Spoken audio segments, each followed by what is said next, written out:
Salut tout le monde! Bonjour tout le monde! Est-ce qu'on peut essayer de faire du bruit pour voir si Twitch nous entend? Ah, il y a un petit peu plus de monde qu'hier. Il y a José Rep qui nous a rejoint. Salut José, n'hésite pas. Je la connais. N'hésite pas à follow la chaîne, c'est Jojo? Oui. Ah, c'est la copine. C'est ma copine qu'on embrasse tous. C'est la chérie. Bonjour Johan.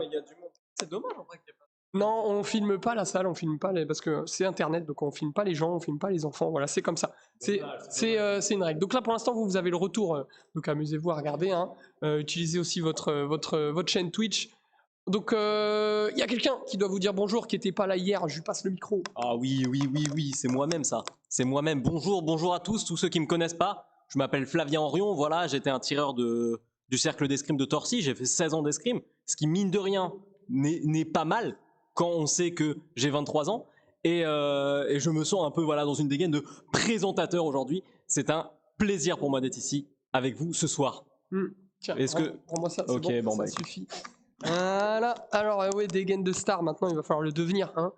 Ah ouais. Mais il en prend le chemin. Donc aujourd'hui on a un timing serré un peu comme hier parce que la première demi-finale elle est à 19h pile et nous on vous montre pas les demi-finales sur Twitch, on n'a pas le droit. Donc après on vous dira au revoir et nous on pourra se régaler devant le plus grand écran de Seine-et-Marne. On a le plus grand écran de Seine-et-Marne ici, j'ai pas peur de le dire. Hein, il fait plus de 5 mètres d'envergure. Je pense qu'on pourrait faire un match de tennis dessus si on le mettait par terre. Suivez sur Instagram pour voir. Voilà. Donc on va commencer par la chronique de Flavien. La chronique qu'on n'a pas eue hier parce qu'hier c'était le premier jour des Jeux. La chronique de Flavien, ça va consister à faire un petit résumé de ce qui s'est passé hier, les médailles françaises ou autres, s'il y a des trucs qui ont marqué Flavien. Voilà, je lui laisse. On a une petite chanson pour introduire, pour les transitions. Bien sûr que je la mets. Petite chanson de transition. Un régal. Ah non, toi t'as le cahier. Moi j'ai le cahier. Ah, on se fait plaisir, on a construit des trucs. Alors, jingle transition.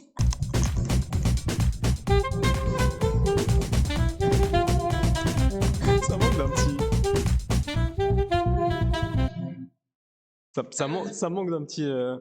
Le moment de Flavien. Bref. Ok, bonjour à toutes et à tous. Moi je vais vous parler de 3 grands points aujourd'hui, que sont les médailles françaises, les médailles de l'escrime ainsi que le tableau des médailles en général. Mes actualités datent il y a quelques minutes seulement, mais pas non plus beaucoup de minutes. Donc ça veut dire que les dernières médailles d'argent ou pas du tout qu'il y a eu, qu'on me disait précédemment, je ne les ai pas. Et on va pouvoir mettre le tableau des médailles, c'est magnifique. Je vais commencer par toutes les médailles françaises qu'on a eues hier. Il y en a eu 4. Jusque-là, je crois que c'est correct.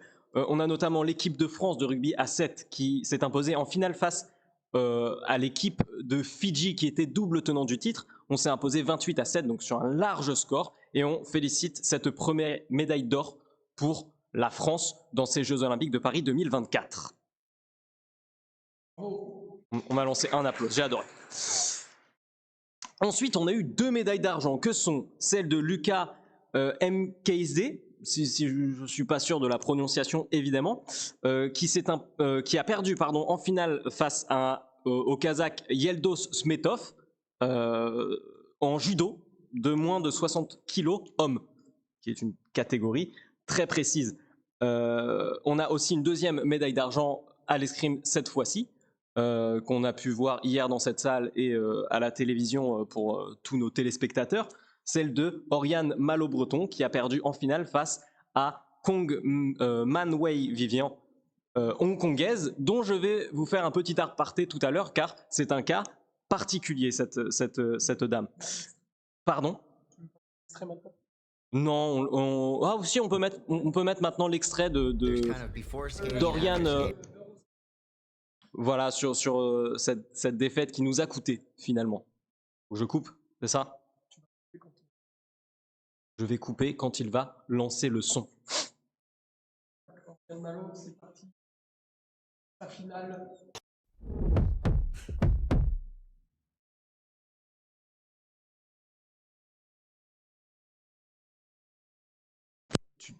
Tu viens me retirer ce truc, s'il te plaît.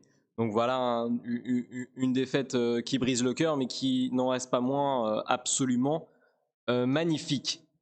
Et on notera aussi une médaille de bronze pour Shirin Boukli en judo moins de 48 kg femme. Elle gagne la petite finale face à Laura Martinez, espagnole. Je vais vous parler rapidement du tableau des médailles qui est à l'heure actuelle mené par, je ne suis pas sûr du vocabulaire, par l'Australie qui en est à 3 médailles d'or ainsi que 2 médailles d'argent. On peut noter qu'ils ont notamment 4 médailles dans la natation, ce qui n'est pas négligeable. Médaille d'or d'aujourd'hui. Absolument, on y arrive tout de suite. La Chine est deuxième avec 3 médailles d'or et 1 médaille de bronze. On notera notamment 2 médailles d'or en tir. Et la France est à l'heure actuelle... Ok, c'est plus... Ah si, elle est 3e ex aequo. Bon, moi j'ai pas cette actualité de la Corée du Sud. Mais bon, la France était jusque-là 3e avec 2 médailles d'or, 2 médailles d'argent et 1 médaille de bronze. On me dit en direct dans l'oreillette qu'on a la vidéo de la 2e médaille d'or, donc qui date d'aujourd'hui, dont on ne parlera pas demain, mais moi je ne peux pas vous parler de ce qui s'est passé aujourd'hui parce que j'étais pas là. Alors on va regarder une petite vidéo voilà, de rappelle-moi son nom, Pauline Ferrand-Prévot qui a gagné le VTT Country Course. Cross Country, c'est pareil, ça ressemble un peu en mine de rien. Et je rappelle que j'habite en face de cette épreuve. Voilà. Toujours la chaîne YouTube.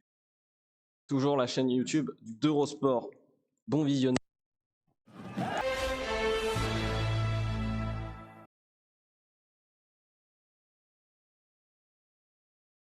Je précise maintenant que je découvrais ces images en direct. Voilà. 2e médaille d'or pour les Français. Absolument. Je vais vous faire un dernier rapide récapitulatif des médailles d'hier. On va commencer par l'épée dames et la première place pour Kong Men Wei Vivian. La 2e place pour Oriane Malon-Breton. La 3e pour Muhari Esther de la Hongrie. Et la défaite, la 4e place pour Differnelli, l'Estonienne. Et en sabre homme, on a Oh Sang-guk qui a gagné la médaille d'or, donc le coréen, qui a battu en finale Ferjani Fares, tunisien, qui est le frère d'un entraîneur qui était à Trappes pendant des années et que j'ai côtoyé. La 3e place est pour Samuele Luigi, italien. Et la 4e place est la défaite en petite finale pour Elissi Ziad. Je vais vous faire un rapide petit cas particulier sur le pays de Hong Kong, préfecture...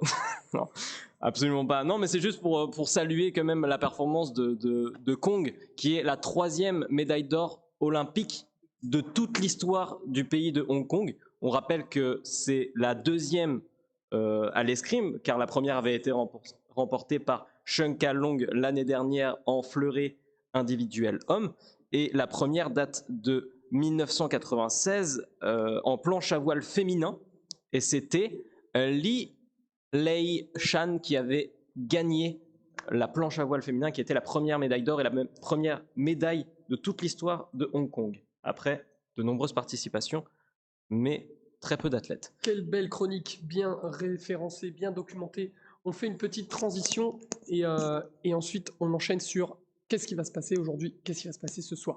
Je vous remercie pour votre attention.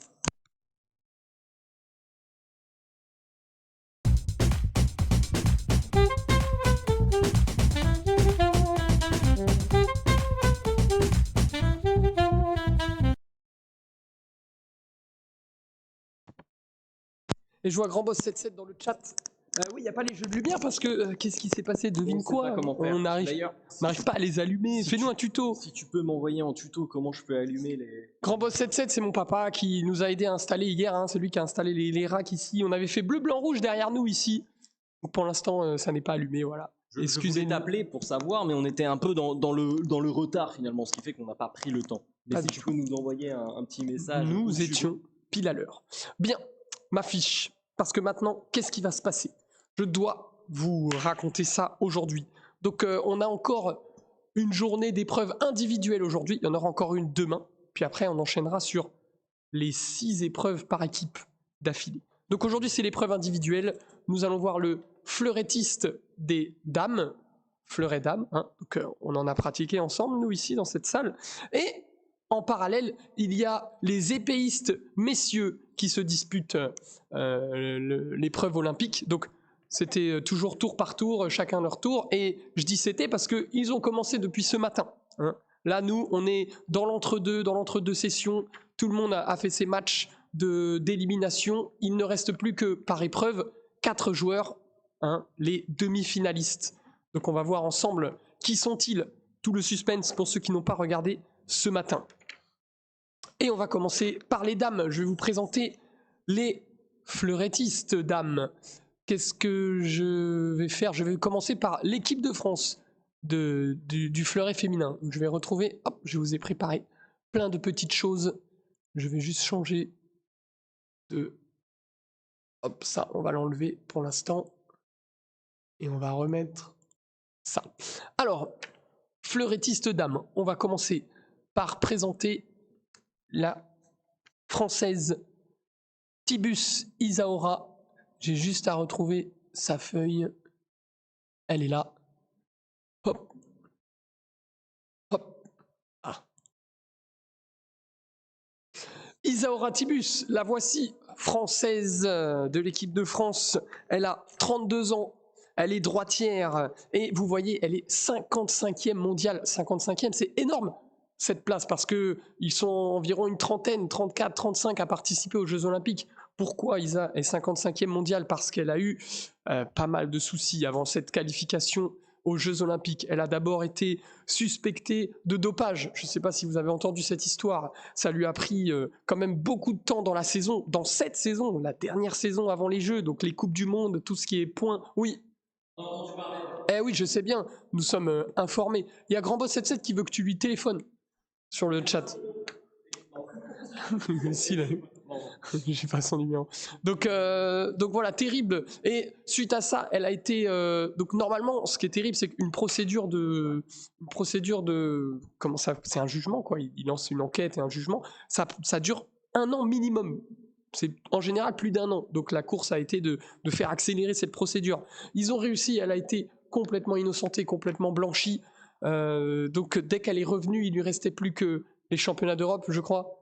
Hein, voilà, il lui restait plus qu'1 mois, les championnats d'Europe. Et qu'est-ce qui se passe aux championnats d'Europe?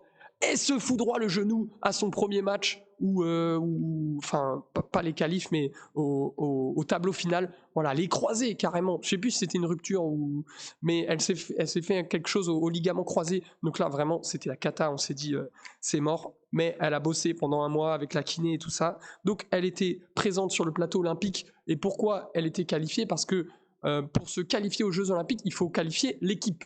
Si l'équipe de France est qualifiée, on envoie les 3 joueurs de l'équipe de France à l'épreuve individuelle.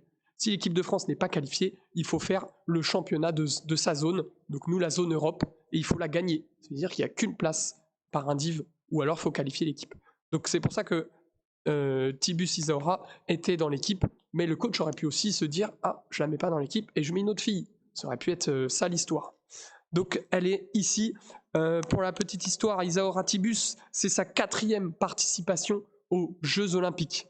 Je vous donne un peu donc ces 3 précédentes Olympiades. Elle avait fait à Londres en 2012 une 16e place. Elle avait fait à Rio en 2016 une 5e place. Terrible 5e place, hein, c'est juste avant de pouvoir défendre une médaille. Et en 2020-2021 à Tokyo, une 9e place, donc pareil au même tour. Ah non, au tour d'avant, celui-là par contre. Donc voilà, elle avait une revanche à prendre. Elle a aussi un palmarès au niveau championnat du monde, Isaora Tibus. Elle est championne du monde en 2022.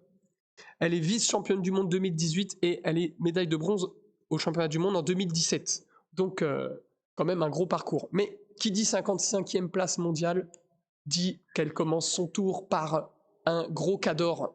Eh oui, parce qu'à l'escrime, hein, les premiers rencontrent les derniers et ainsi de suite jusqu'à la finale. Donc elle est tombée sur une Polonaise numéro 5 mondiale. Ça n'a pas suffi pour passer ce premier tour. Elle chute dès le premier tour, 12 touches à 15. Hein, il faut savoir que les matchs à élimination directe se jouent en 15 touches avec 3 manches de 3 minutes. Si au bout de ces 3 manches, il n'y a pas de... On est toujours à égalité, il y a 1 minute supplémentaire avec un tirage au sort où il faut mettre une seule touche Mais si encore à la fin de cette minute, il n'y a toujours pas de touche, c'est celui qui avait remporté le tirage au sort qui gagne. D'accord ? Mais là, c'est pas le cas, hein. 12-15, il y a 3 touches d'écart. Donc malheureusement, ça se termine très très tôt pour Isaura Tibus. J'imagine qu'elle est très déçue, pas forcément que des JO, mais aussi de cette dernière saison, hein, où elle a dû se préparer. Ça a dû vraiment être une année terrible. Et en plus, voilà, 32 ans, c'est possible encore une autre Olympiade, mais si elle commence à se blesser et tout ça, ça va être complexe. C'est pas fini pour Isaura, lui, il restera l'épreuve par équipe, bien sûr, qui sera le 30 juillet. Je vais vous présenter maintenant une autre française, donc elles sont 3, hein, vous avez vu, on va faire les 3. Je vais vous présenter la plus jeune, Eva Lacheret, la plus jeune de cette équipe française. La voici, elle a 23 ans, non, elle a 24 ans, pardon, je lisais sur le tableau, elle a 24 ans, elle est gauchère, et elle est 23e mondiale. C'est sa première participation olympique. Qu'est-ce qui s'est passé lors de cette première participation olympique? Elle a gagné son premier tour, 15-10, pour atteindre les demi-finales, hein, il y a 3 tours d'élimination, hein. Le tableau de 32 où il y a 32 joueurs, après le tableau de 16, il ne reste plus que 16 joueurs, et enfin le quart de finale où il ne reste plus que 8 joueurs. Donc le tableau de 32, c'est fait, victoire 15-10, et ensuite elle tombe sur la numéro 2 mondiale au tableau de 16, hein, l'italienne, et là elle n'a rien pu faire, elle s'est fait battre 6-15, c'est un gros score, hein. 6-15, c'est quand même, il n'y a pas eu match. Donc voilà, c'est fini pour Eva Lacheret, et il nous reste la 3e française, peut-être vous la connaissez, vous avez déjà entendu son nom quelque part, Pauline Ranvier. Je vous la mets juste là, la fleurettiste de Melun. Nous on la connaît bien, hein, c'est pas loin de chez nous. On la croise souvent en circuit. Voilà, Pauline Ranvier, où elle est Pauline Ranvier, elle est là, elle a 30 ans, Pauline Ranvier, elle est droitière, elle est numéro 15 mondiale, c'est sa 2e participation aux Jeux Olympiques, après une 18e place à Tokyo, et elle a un palmarès au championnat du monde, elle a fait médaille d'argent au championnat du monde 2019. Pauline Ranvier, qu'est-ce qui s'est passé pour elle dans sa journée? Ce matin, elle a commencé son premier tour par une victoire 15-7. La journée démarre très bien pour Pauline, une grosse victoire. Et qu'est-ce qui se passe au tour d'après? Encore une italienne. Malheureusement, l'escrime italien, ça nous réussit pas pour l'instant, surtout chez les dames. La 4e mondiale élimine Pauline Ranvier, 9 touches à 15. Voilà, donc plus de filles françaises dans le dernier carré à supporter pour ce soir. Et on vous avait réservé aussi à chaque présentation le numéro 1 mondial, que je vais vous présenter, et aussi le tenant du titre, le champion olympique de Tokyo. Et là, c'est la même personne. C'est la même personne, c'est Lee Kiefer, l'américaine, qui est numéro 1 mondial au fleuret féminin et tenante du titre. Donc voilà, je vous la présente très vite. Lee Kiefer, 30 ans, elle est droitière aussi. Elle est numéro 1 mondial. C'est sa 4e participation aux Jeux Olympiques. Elle avait fait une 5e place en 2012 à Londres, pardon. Une 10e place à Rio en 2016. Et du coup, Tokyo, la victoire finale, la médaille d'or.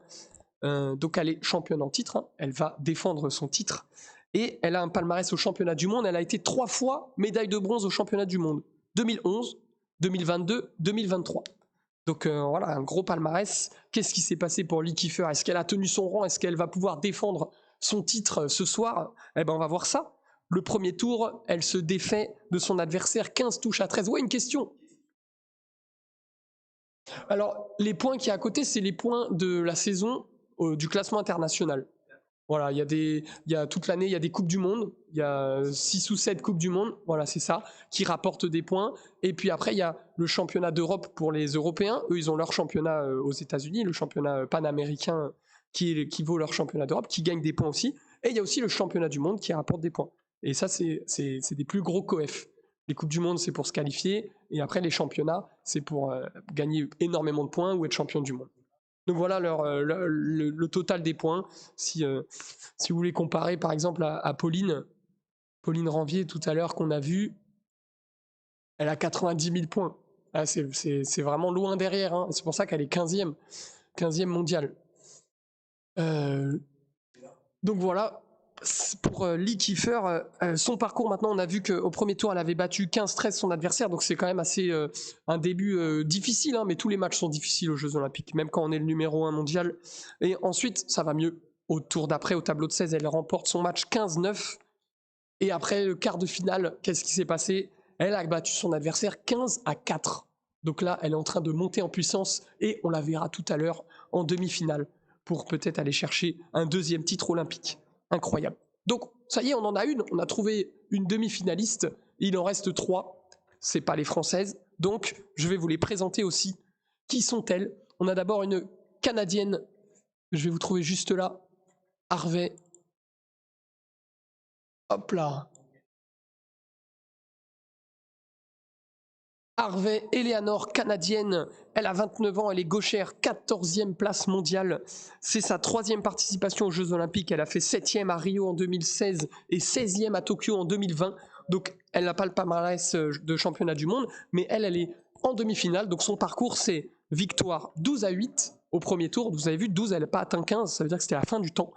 12-8. Ensuite, elle a gagné 15-6 son deuxième tour, énorme score, et elle gagne en quart de finale 15-14, la touche finale. Donc là, c'était très serré pour elle pour ce dernier match. Une autre américaine en demi-finale, Lauren Scruggs, où est-elle? Tac, tac, tac, tac, tac, tac. Une autre américaine en demi-finale, la voici, Scruggs, Lauren.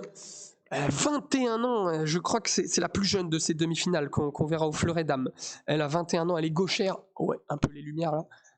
Oui, moi ça ne me dérange pas. Elle est gauchère, elle est 11e mondiale. C'est sa première participation olympique. Elle est en demi-finale avec une victoire 15-13, 15-11, 15-14. Encore un quart de finale très serré. Et enfin, la dernière demi-finaliste, c'est une habituée des grands rendez-vous. Une Italienne, Alice Volpi.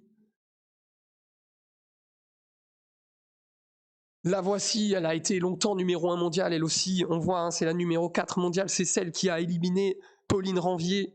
Donc Alice Volpi, elle a 32 ans, elle est droitière, elle est numéro 4 mondiale.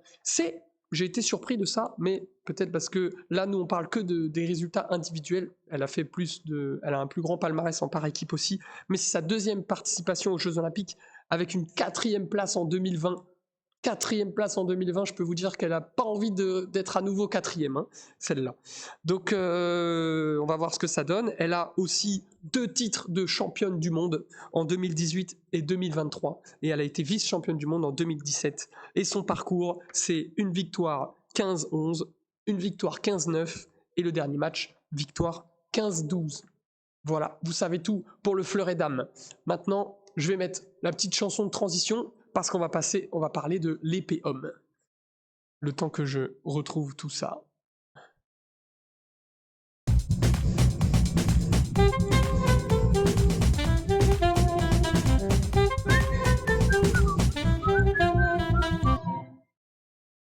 Voilà. Ah, j'ai oublié de couper le micro, ça a dû être horrible dans le live. Donc tu vas avoir un écho de zinzin. Vous pouvez vous plaindre dans le live quand ça se passe mal. Alors l'épée homme, comme tout à l'heure, on va commencer par la prestation de nos Français parce que voilà, il y a du gabarit. On va commencer par le petit jeune de la délégation, Middleton Luigi. Où est-ce qu'il est? Hop, hop, hop, hop. Middleton. Il est là. Hop. Comme tout à l'heure, vous m'interrompez pour les questions. Le voici, Middleton Luigi, épéiste de 25 ans, droitier, c'est le numéro 7 mondial. C'est sa première participation aux Jeux Olympiques. Il n'a pas de palmarès au championnat du monde, mais il est récemment champion d'Europe. C'est lui le champion d'Europe, ou vice? Je crois que c'est le champion d'Europe.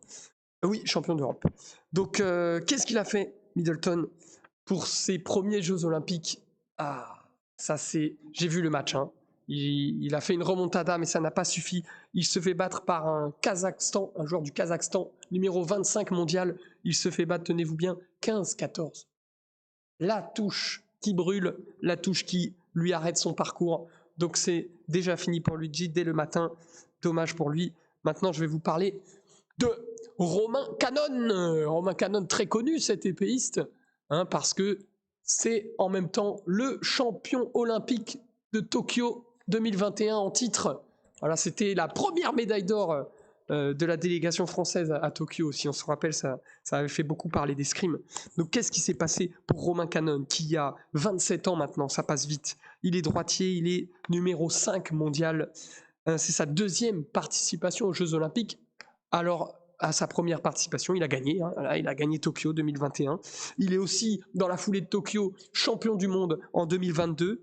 Et en 2023, il a été 3e au championnat du monde. Voilà, médaille de bronze. Donc, c'est pas mal. Et qu'a-t-il fait, notre champion? Il démarre sa journée avec une victoire 15-8 au premier tour. Donc, plutôt en jambes, le Romain Canon. Et après, il se fait piéger encore par un joueur du Kazakhstan, décidément. On est leur cible aujourd'hui. Il perd contre le numéro 12 mondial, 10-15. Voilà, l'écart est quand même assez important. Il n'a rien pu faire. Le tour s'arrête là, dans les 16. Oui, Flavien. Priorité au direct. Ah, médaille de bronze pour le judo féminin. Priorité au direct, on me dit, il y a judo féminin, une médaille de bronze en plus. Amandine Buchard. Amandine Buchard, voilà, bravo à elle. On l'aura. Et bravo Flav pour les jeux de lumière, tu t'es régalé. C'est très bien, c'est violet. J'aime bien. Ok. Donc voilà, Romain Canon, ah là là, quelle défaite, il fait mal au cœur. Il nous reste plus qu'un Français, on va suivre ça. Qu'est-ce qui s'est passé pour notre dernier Français? Yannick Borel. Yannick Borel, ici, 35 ans, hein, c'est le papa des épéistes là, hein, droitier numéro 4 mondial, c'est sa 4e participation aux Jeux Olympiques. On a une 7e place en 2012 à Londres, en 2016 à Rio, 5e place, toujours pas la médaille, ça coince, et à Tokyo en 2021, 17e place. Donc je pense, hein, on peut se dire aujourd'hui qu'il a envie de tout donner, c'est peut-être ses derniers Jeux. Hein. Qu'est-ce qu'il y a, Flamme? Ah, il veut donner une anecdote sur Yannick Borel ou sur toi et ta vie? Les deux. Je vais serrer la main. Et sur toi. Il y a moins d'écart d'âge entre Yannick Borel et Sébastien qu'entre moi et Sébastien. Voilà. Alors que t'es chauve. C'est fou ça. Allez, va là-bas. Merci pour l'anecdote. J'ai cru qu'il allait me dire, ouais, j'ai fait quelques touches avec Yannick Borel, des trucs comme ça. Mais non, rien du tout, rien de tout cela. De toute façon, ça le dépasse tout ça. On va voir il a un palmarès mondial. Oui, il est champion du monde 2018 quand même, notre cher Yannick Borel. Qu'est-ce qui s'est passé dans son parcours? Il a commencé par un match très difficile, hein, qu'il remporte 15-13. Mais qu'est-ce qu'ils sont durs les matchs aux Jeux Olympiques. Je crois qu'il a presque été mené dans tous ces matchs, hein, Yannick Borel. À chaque fois, il doit s'employer. Au tableau de 16, il remporte son match 15-11, ce qui le met en quart de finale, aux portes des demi-finales. Qu'est-ce qui s'est passé aux demi-finales, au quart de finale? Victoire 12-11. Match incroyable, hein. Il y avait 11 partout à la fin du temps, donc mort subite. Et c'est Yannick Borel qui met la 12e touche. Donc ce soir, on va pouvoir encourager Yannick Borel au grand écran. C'est un peu tard, hein. Je crois que son match est prévu pour 20h ou 20h25, quelque chose comme ça. Donc il va falloir être patient, il y aura les demi-finalistes filles d'abord du fleuret, après les demi-finalistes épées, et après les finales. Enfin, après les matchs de bronze et après les finales. Donc voilà, un Français enfin en demi-finale qu'on pourra encourager ce soir. J'espère qu'il va aller nous chercher une médaille incroyable. On va parler du numéro 1 mondial maintenant. Qu'est-ce qui s'est passé? Je souhaiterais avant ça petite anecdote. prendre la décision de dissoudre l'Assemblée nationale. Dégage de là. En plein de ma chronique. On n'a pas le temps, il est 37 déjà. Purée. Siklosi, un Hongrois, mesdames et messieurs, le numéro 1 mondial de l'épée homme. Siklosi Gergely. Fabien Gergely. Voilà, Siklosi Gergely, il a 26 ans. Numéro 1 mondial, il a 26 ans. Il est droitier. C'est sa 2e participation aux Jeux. Écoutez-moi bien, à Tokyo, il avait fait vice-champion olympique. Il perd contre Romain Canon. Et lui, il est encore là, par contre. Enfin, pardon. Il est champion du monde 2019. Voilà. Son parcours, qu'est-ce qui s'est passé? Il gagne son premier tour du matin, 15-5. Donc, je peux vous dire que le numéro 1 mondial, il est prêt. Hein. il est prêt, il est au taquet, il est dans les starting blocks. Mais qu'est-ce qui se passe? Au tour d'après, au tableau de 16, il tombe sur un Belge impitoyable, 18e mondial. Il le met à 13-13 à la fin du temps, à la mort subite. J'ai vu le match. Hein. La touche, elle est folle parce qu'il n'y a pas de touche. Ils vont jusqu'au bout de la minute. Il s'en sort pas. Une double, deux doubles. Et à la fin de la minute, c'était le Belge qui avait gagné le tirage au sort. C'est le Belge qui remporte donc ce match 14-13 jusqu'au bout de la minute de la mort subite. Incroyable, c'est super rare hein, quand même au bout de la minute. Hein. Donc c'est fini pour notre numéro 1 mondial qui s'arrête là dans les 16. Il n'y aura pas d'autres chances de défendre. Hein. Ouais, il nous regarde, il est très fan de nous. Donc bisous, bravo à toi, dommage, t'es super jeune, tu vas encore faire les jeux, mon pote. il nous reste 3 joueurs à voir en demi-finale, des joueurs que je vous ai pas présentés, mais qui sont en demi-finale. On va parler d'un japonais. Hop. Un japonais ici, Kano Koki. On voit, hein, il est quand même numéro 3 mondial. Hein, donc c'est pas un hasard s'il est là en demi-finale. Il a 26 ans lui aussi. Il est droitier. C'est sa deuxième participation aux Jeux Olympiques. À Tokyo, il avait fait une 15e place. Et son parcours, je vous le dis, dans le 1000. Premier tour, très difficile. Victoire 14-12 à la fin du temps. Et ensuite, il déroule. Le mec est au-dessus quand même. Hein. Victoire 15-4 au tableau de 16. Et en quart de finale, victoire 15-6. Voilà, c'est plié, il est en demi-finale, je pense qu'il est blindé de confiance. On a un Hongrois, pas le numéro 1 mondial, mais un autre Hongrois qui est en demi-finale, encore plus jeune, décidément, la relève est là. Andrasvi Tibor, 17e mondial, 24 ans, droitier, c'est ses premiers Jeux Olympiques en individuel. Le voilà en demi-finale après une victoire 15-10 au premier tour, une victoire 13-12 au tableau de 16 et une victoire 15-13 en quart de finale. Ah là, lui, hein, il a eu des matchs chauds bouillants, il est allé les chercher ces matchs parce que 17e mondial, à mon avis, il a rencontré des cadors. Et le dernier demi-finaliste, alors la photo ne sera pas comme les autres parce que j'ai pas trouvé, il n'y avait pas sa fiche FIE. Je ne sais pas si la FIE est raciste ou pas, on verra après. Je lance la polémique là sur Internet. Donc, El Sayed Mohamed, un Égyptien, voilà, il a 21 ans, il est droitier, il est numéro 11 mondial quand même, c'est pas n'importe qui, il sort pas de nulle part. Deuxième participation olympique après une 8e place à Tokyo en 2021. Le voilà avec un parcours assez costaud en début de journée, victoire 15-7 au premier tour, victoire 15-10 en tableau de 16 et un quart de finale hyper serré, victoire 9-8.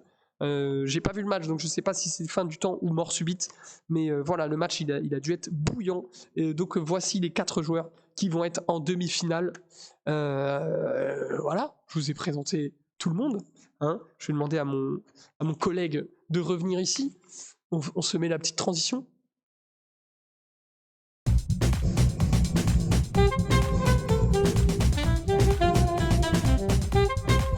J'ai encore oublié le goût. Hop, tiens mon Flav, à quoi tu t'attends ce soir? Le football, il a changé.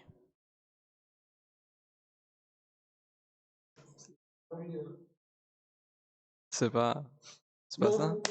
Toi qui n'as rien suivi là, de la journée. Écoutez, C'est quoi les surprises les surprises du jour, c'est quand même de voir aucun Français en fleuret féminin dans la demi-finale.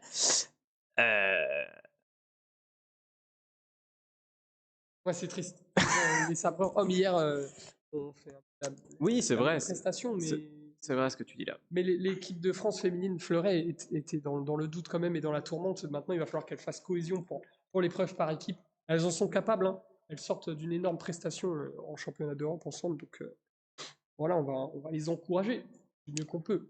Et pour nos épéistes alors De la même manière, étant donné mon investissement dans ce que je connais de l'épée homme, je ne suis pas surpris de ce qui se passe. Moi, je suis un petit peu déçu. J'aurais bien aimé que Romain Canon aille défendre son titre. Mais par contre, Yannick Borel, hein, qui n'a pas encore été champion olympique ou de médaille olympique individuelle, on va le voir ce soir défendre ça. Ça va être incroyable. Peut-être une deuxième médaille pour l'escrime française ce soir. Ce serait magnifique. Ce serait Masterclass. La moindre des choses. Dis-moi. Oui, je peux vous parler de pourquoi on va se retrouver demain à la même heure, à 18h.